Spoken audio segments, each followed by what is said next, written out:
Hello, everyone. This is Clarity in Commerce. It's an interview series brought to you by the Mars Agency, where we host candid conversations about game-changing trends in commerce with some of the talented, forward-thinking professionals that we have the pleasure of working with as clients and partners.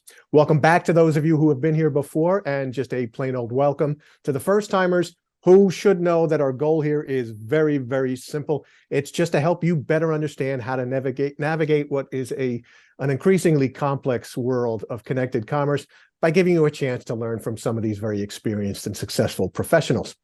Our topic today is the ever-expanding retail media marketplace, and our guest is Ellen Mulryan, who is Senior Director of Retail Data Partnerships at the Trade Desk, an increasingly important partner for the Mars Agency in the retail media space.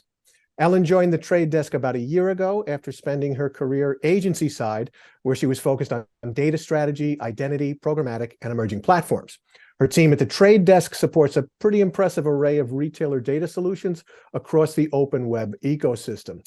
Her role also has her focused on finding opportunities for both retailers and advertisers to evolve and shape the role that retail data plays in the marketplace. And that kind of gives you a little peek into the topics that we're going to be discussing today. So, Ellen, thanks so much for being here with us. Yeah, thanks for having me. I'm glad to be here today. Maybe start with a little bit of top line. What would you say is the Trade Desk's perspective overall on retail media? We all know the story of like the rise of e-commerce and that has happened during the pandemic. And, what happened in those first 2 weeks of the pandemic, where e-commerce accelerated, what we thought would take years to happen.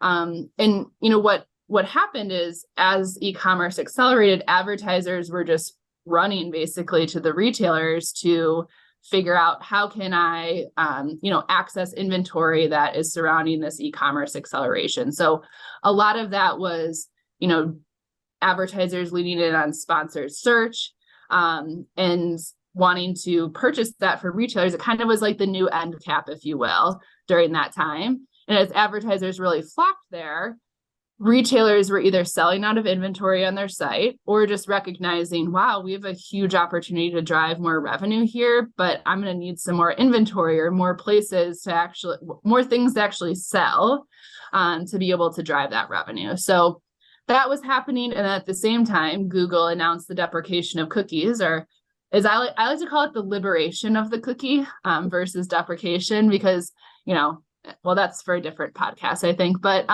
as that was happening, brands were looking for more durable ways to actually reach their customers. So it became this perfect equation. Retailers were looking for inventory. Brands were looking for durable data assets to find their customers. And then the Trade Desk comes in to the equation, and we become this objective way for brands and retailers to activate together. And so that's been just a really awesome equation to kind of see come to life. Okay. Now, we said up top that you come from a media agency background. Did you ever think that retailer data was going to play such an important role in the media plan? Yeah, I spent my whole career prior to coming to the Trade Desk agency side. And when I left the agency, I'd actually never purchased any retail data directly from a retailer. I leveraged modeled purchase-based data from other providers, but retail data in the way we think about it today didn't actually really exist. And so that meant, buying named data from the retailer. That was really in its infancy. And what I'll say, though, is that the writing was kind of on the wall. What I used to do in my previous role was a lot of data and tech consulting for brands. And what that really meant was I've done 5 million future proofing or preparing for the cookieless future presentations. And there are always very similar things that were kind of like the 5 things you have to do to prepare. But one of those things kept being, purchasing verified data, or we would call it second party data. So purchase second party data, meaning to the person they're purchasing it from, it's their first party data. And what that meant was that it was always consented, right? And that was it's really important as we think about this new ecosystem we're in, where consented data is kind of king. And so that kept being one of the bullets of things that we were recommending. And then the second piece I'd say there too is that, when I was at the agency, my most recent client was a CPG brand, and it would have been our dream to be able to access retailer data and then in real time actually get measurement back to close the loop, do optimizations, make decisions, not wait an entire quarter plus to get our attribution back, right? And little did I know that just a few months later, the Walmart DSP would launch, which was, I'd say really like the first opportunity that brands could get that named data, get real-time data back. So all that to say, well, I didn't know it was going to be such an important plan. I kind of knew through these different things that were happening, and those different trends are really what brought me to the trade desk was, seeing this kind of like seed of an idea and wanting to be at the start of that and help build it and grow it in the industry. And so that's how I ended up here today. Okay, now given that, where does retail media currently sit in the overall media mix, do you think? How big a role can it play? Yeah, historically, brands really thought about retail media, falling under the shopper budgets. Brands, again, were working directly with retailers, mostly buying sponsored search. That's a vast majority of a lot of what people have bought from retailers historically. They're doing that to meet JBP goals and drive lower funnel KPIs, very specific ones too. So I buy from retailer one, I want to drive conversions at retailer one. But we see the opportunity, and so are advertisers, is really just so much larger than that. Now brands can leverage, retailer data outside of that .com shopping experience and throughout the entire funnel. Again, outside of .com through the rest of the open internet. Okay, now, as you're saying, it's not just at retail anymore, it's across a lot of marketing channels and vehicles. What's the key driver behind that? And how does it impact the overall role that retail media can play? Yeah, so since it's the holidays, I'll use kind of an example from what's going on with me the holiday season. So this year I'm hosting Christmas Day. I've done it a few times in the past few years. And side note, I can't believe how fast Christmas is coming up too. It's wild. But within my menu of things that I'm preparing, I want to include some of those traditional recipes that I always do, but maybe be brave and include some new recipes. But what I'll say is if a brand waits until it's December 23rd and I'm at store or I'm purchasing, on a retailer site, they've already missed me, right? Because I've been working on my list for a few weeks now. I'm not going to change it 2 days before, but if a brand had been reaching me, maybe when I'm looking on those recipe sites, or when I'm catching up on my favorite streaming shows, or when I'm listening to a podcast on my commute to and from work, those touch points throughout the consumer journey before someone actually gets to make the purchase are really critical. And retail data opens up the opportunity for brands to be able to reach consumers throughout the entire journey, leading up to the actual purchase, whether that's in store or, on a retailer's website. Okay, so obviously then, offsite expansion has been a key part of the evolution. Along with that has come ease of use in a lot of ways, right? And you've already mentioned, what the Trade Desk is doing and Walmart's DSP and partnerships like that. So how do these types of technologies open up the opportunities for retailers and brands? Yeah, so when brands have historically worked with retail partners, those buys are happening in silos. Each retailer is executing them separately. Again, a brand goes to retailer one, then they go to retailer two, then retailer three. And, what happens when you bring, retailer data into a DSP is all of a sudden a brand can kind of execute those all at the same time. Previously in the campaigns, you may be reaching the same person across all of those separate retailers and have no idea.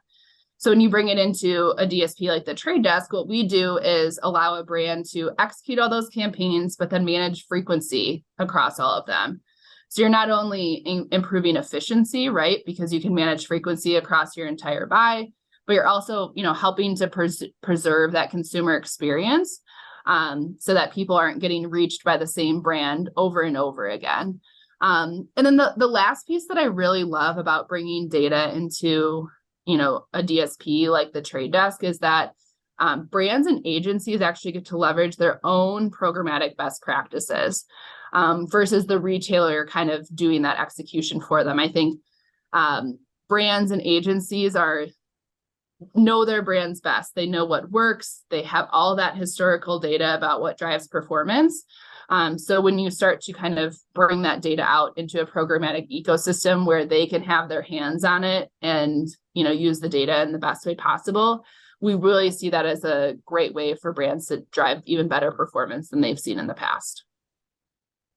Okay. Now, I think you mentioned earlier that the connected TV is kind of a key focus area for you folks. So can you specifically talk about how retail media is affecting that marketplace? Yeah.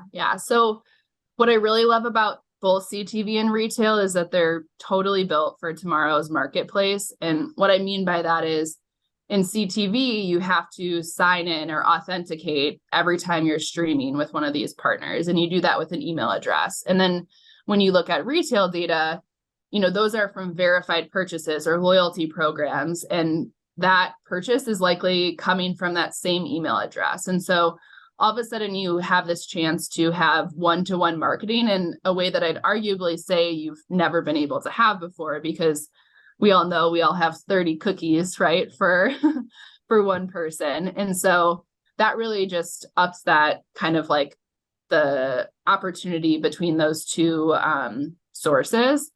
And then the next thing I'd say is that retail provides a really unique way for people to think about CTV differently. CTV is already a really premium channel, read expensive, right? But retail data provides an opportunity for brands to layer that data on and have their CTV, that, premium impression, reach exactly who they want to, exactly the purchaser that they want to, or maybe the exact potential purchaser that they want to. And then they can also tie back measurement. So one of the really exciting parts about CTV and retail is that, you can tie measurement back into it, even though it's traditionally like an upper funnel channel. And so brands can, again, get that really premium data that tells them exactly who that CTV, impression is going to, and then get measurement out on the back end. And so I'm really excited to see how brands lean in on this, especially as we think about reimagining the upfront and what that looks like. I think retail is going to play a really big role in that evolution. Okay, given everything that you've been talking about, what would your advice be to brands on how best to leverage retail media? Yeah, I would say just start learning. I think right now, because we have these really big retailer names, sometimes brands get a little stressed about that and think that means they have to have huge campaigns for every single retailer. And while that would be great, I love huge campaigns for every single retailer. One of the big values of pulling this retailer data out is that brands can use it in really big ways, or they can use it in small ways. And so what I love seeing is when brands start pulling in a few retailer segments from one retailer, or, consistent retailer segments across a few different ones, and building that into a data strategy that they're already familiar with, so they can start learning and understanding what role it can play in their broader strategy, and then scale up from there. Okay. Final question, and I don't want to ask you to look too far out into the future, because we know that really doesn't work very well these days. But how do you see the marketplace evolving in, say, the next 2 or 3 years? Yeah, great question. So I believe that whether or not cookies go away, and I'll just say that I don't really care. That's where my head's at. I think brands are going to turn to more durable data sets that, are consented, authenticated, not based on third-party cookies. That's going to happen no matter what. And I believe that retail data is going to be one of the largest sources of that data that brands are looking for. For endemic brands, I'll say that's a given, but for non-endemic brands, I expect to see investment from both sides of the advertisers and retailer businesses to really make that an opportunity. In general, we believe that data-driven decisioning makes for the most effective advertising. And so that's why we're really focused on, building our data marketplace so that brands have, a wealth of options, including all of our retailer capabilities. Great. That's going to wrap things up for this episode of Clarity in Commerce. On behalf of everyone here at the Mars Agency, I just want to thank Ellen Mulryan of the Trade Desk for giving us all of these great insights today. Ellen, thank you so much. Yeah, thanks for having me. This was fun.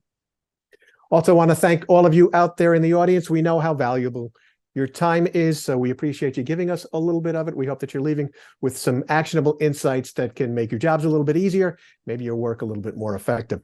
If you need more information about retail media, we've got a lot of it for you on the Insights and Thinking blog up on the marsagency.com website. In particular, we just recently published the second edition of our Retail Media Report Card, which evaluates the capabilities of, this time around, 13 retail media networks across 63 different criteria. And of course, we hope to see you back again in a couple of weeks for the next edition of Clarity in Commerce. Have a great day.